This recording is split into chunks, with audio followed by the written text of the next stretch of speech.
उद्योग जगतात भरीव कार्य करून भविष्याचा वेध घेणाऱ्या तसंच उद्योजकांच्या नाविन्यपूर्ण कलाविष्काराला चालना देणाऱ्या Maharashtra chamber of commerce industries and agricultural तर्फे डोंगरे वसतिगृह मैदानावर 4 दिवसीय आंतरराष्ट्रीय दर्जाचं मायटेक्सपो 2023 या भव्य प्रदर्शनाचं आयोजन करण्यात आलं आहे। शुक्रवारी नाशिकचे खासदार हेमंत गोडसे, आमदार सीमा हिरी या प्रदर्शनाचे प्रायोजक दीपक बिल्डर्सचे दीपक चंदे यांच्या हस्ते फीत कापून प्रदर्शनाचं उद्घाटन करण्यात आलं।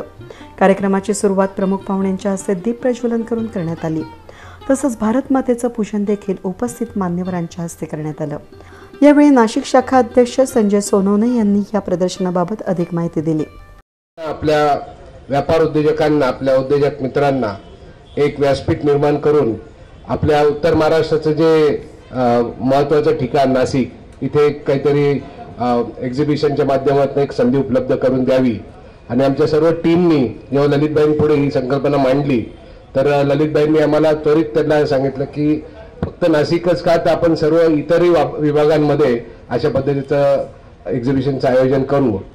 सर्वप्रथम ललितजी, आम्हाला तुम्ही संधी दिली त्याबद्दल नाशिककरांच्या पूर्ण शाखेच्या वतीने मी तुमचे खूप खूप आभार मानतो। एक्झिबिशन नाशिकमध्ये झालेलं आहे, मग काही कृषीच्या संदर्भात असतील किंवा फक्त इंडस्ट्रियल प्रोडक्टच्या संदर्भात असतील, पण मायटेक्सचं वैशिष्ट्य हे आहे की हे सर्व प्रोडक्टला समावेशक असं प्रोडक्ट आहे। मग तिथे महिलांचे प्रोडक्ट आहेत, ऑटोमोबाईलचे प्रोडक्ट आहे, रिअल एस्टेटचे प्रोडक्ट आहे, सर्व लोकांना समान संधी द्यायचा उपलब्ध करून द्यायचा प्रयत्न मायटेक्सच्या माध्यमातून आम्ही करत आहोत। 6, 7, 8, 9 या 4 दिवसामध्ये विविध सेमिनारचं पण आयोजन केलेलं आहे। मी जास्त वेळ घेत नाही कारण प्रमुख पाहुण्यांना बाहेर जायचं आहे। एक्झिबिशनच्या माध्यमातून नाशिक, धुळे, जळगाव, अहमदनगर आणि नंदुरबार या आपल्या उत्तर महाराष्ट्र विभागाची एक नवीन प्रगतीचे एक द्वार आपल्यासाठी खुलं होईल ही अपेक्षा ठेवतो। उपस्थित मान्यवरांचा शाल पुष्पगुच्छ स्मृतिचिन्ह देऊन यावेळी सत्कार करण्यात आला। तसंच या प्रदर्शनाचे मुख्य प्रायोजक दीपक चंदे यांचा यावेळी विशेष सत्कार करण्यात आला। प्रदर्शनाच्या माध्यमातून पर्यावरणपूरक आणि नाविन्यपूर्ण स्टॉल संकल्पना मांडण्यात आल्या असून कृषी पर्यटन, गृहोपयोगी वस्तू, बांधकाम व्यवसाय यांसाठी उपयुक्त ठरणाऱ्या या वस्तूंचं नाविन्यपूर्ण असे अधिक स्टॉल इथे उपलब्ध करून देण्यात आले आहेत। 4 दिवस चालणाऱ्या या प्रदर्शनामध्ये विविध विषयांवर चर्चासत्राचं आयोजन देखील आणि परिसंवाद आयोजित करण्यात आले आहेत।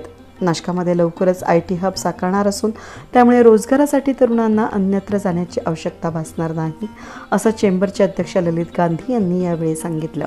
राज्यातल्या व्यापार उद्योगाला चालना देण्यासाठी मदत करत असताना हे मदत करत असताना अनेक ठिकाणी सरकारच्या धोरणामध्ये आमच्या काही अडचणी असतात, सरकारच्या धोरणामध्ये आम्हाला काही बदल अपेक्षित असतात आणि अशा वेळी ज्यावेळी आम्ही आपले खासदार हेमंतप्पा गोडसे यांच्याकडे गेलो त्यांनी आमच्या बरोबर येऊन त्या संबंधित मंत्र्यांच्याकडे आमचे विषय मांडून ते विषय सोडून घेण्यामध्ये आम्हाला नेहमीच मदत केलेली आहे। मग ते केंद्रातले मंत्री असतील किंवा राज्यातले मंत्री असतील, असे एक हक्काचा खासदार आपल्याला मिळणं हे सुद्धा आपल्यासाठी अतिशय आनंदाची आणि अभिमानाची गोष्ट आहे आणि त्यांच्या सहकार्याने आपल्याला या नाशिक आणि उत्तर महाराष्ट्र विभागाच्या पूर्ण क्षेत्राच्या विकासासाठी या ठिकाणी नवीन उद्योग येण्यासाठी चंदे साहेब सावत्र आवर्जून जे सांगतात IT पार्क आपल्या या ठिकाणी डेव्हलप झाला पाहिजे, तर नॅस्कॉमचा जो लेटेस्ट सर्वे आहे त्यामध्ये देशातली काही निवडक शहरं त्यांनी निवडलीत ज्या ठिकाणी IT पार्कला पोटेन्शियल आहे। त्यामध्ये महाराष्ट्रातली 2 शहरं आहेत, नाशिक आणि नागपूर। तेव्हा आतापर्यंत तुम्हाला जी उपेक्षा होते असं वाटलं नाशिकची ती या पुढच्या काळात होणार नाही आणि महाराष्ट्र चेंबर गोडसे साहेबांच्या मदतीनं यामध्ये नक्की पुढाकार घेईल। राज्याचे उद्योग मंत्री सुद्धा, राज्याचे मुख्यमंत्री सुद्धा अतिशय अग्रेसिव्ह आहेत या राज्यामध्ये अशा प्रकारच्या ऍक्टिव्हिटी देण्यासाठी। दोन्ही उपमुख्यमंत्री असतील, या सगळ्यांच्या सहकार्यानं नक्कीच नाशिककरांचं जे स्वप्न आहे की या ठिकाणी IT मधली मोठी इंडस्ट्री आली पाहिजे ते आणण्यासाठी महाराष्ट्र चेंबर नक्की यशस्वी प्रयत्न करेल। या प्रदर्शनामुळे नवउद्योजकांसाठी निश्चितच महत्त्वाचं दालन खुलं होणार असून या प्रदर्शनाचं महाराष्ट्रभर असे प्रदर्शन भरवावे अशी अपेक्षा कार्यक्रमाच्या प्रमुख पाहुण्या आमदार सीमा हिरे यांनी व्यक्त केली। देखील उद्योग येण्यास इथे उत्सुक राहतील।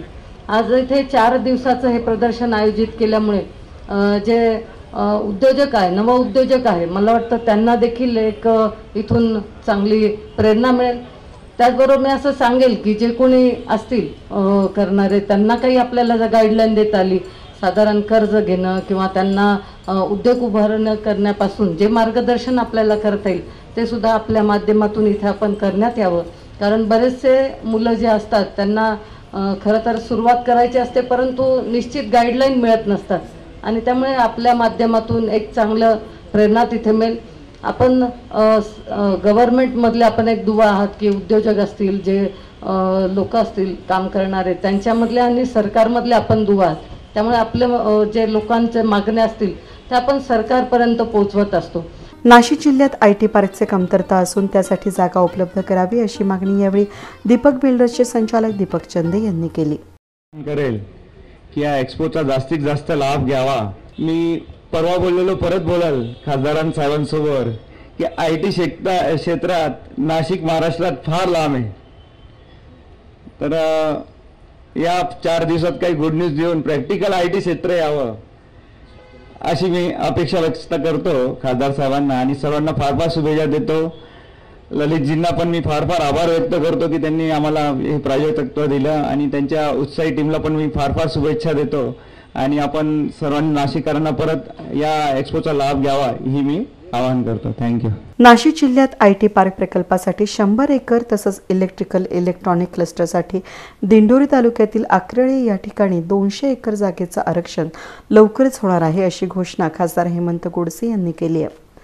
आपण नाशिक हे खरं तर उत्तर महाराष्ट्राचं द्वार म्हणून ओळखलं जातं आणि म्हणून या उत्तर महाराष्ट्राच्या एक्सपोला एक वेगळं महत्त्व आहे. प्रास्ताविकामध्ये या ठिकाणी सांगण्यात आलं का या एक्सपोचं एक वेगळं महत्त्व यासाठी आहे की सर्वच वेगवेगळे सर्व प्रकारचे प्रोडक्ट्स एकाच ठिकाणी, स्टार्टअप्सला देखील एक चांगली संधी या ठिकाणी त्या ठिकाणी देण्यात आलेली आहे.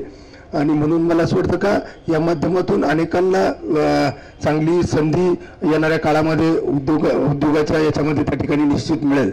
आपण नाशिकच्या संदर्भामध्ये जर बोलायचं ठरलं तर आता नुकतंच आपल्या 100 एकरमध्ये इलेक्ट्रिकल टेस्टिंग लॅब, ज्या इलेक्ट्रिकल इक्विपमेंट्स या अगोदर भोपाळ आणि बँगलोरला टेस्टिंगसाठी जायच्या, आता ते पूर्णत्वास आलेलं आहे आणि येणाऱ्या नोव्हेंबर-डिसेंबरमध्ये त्याचं उद्घाटन देखील त्या ठिकाणी होणार आहे.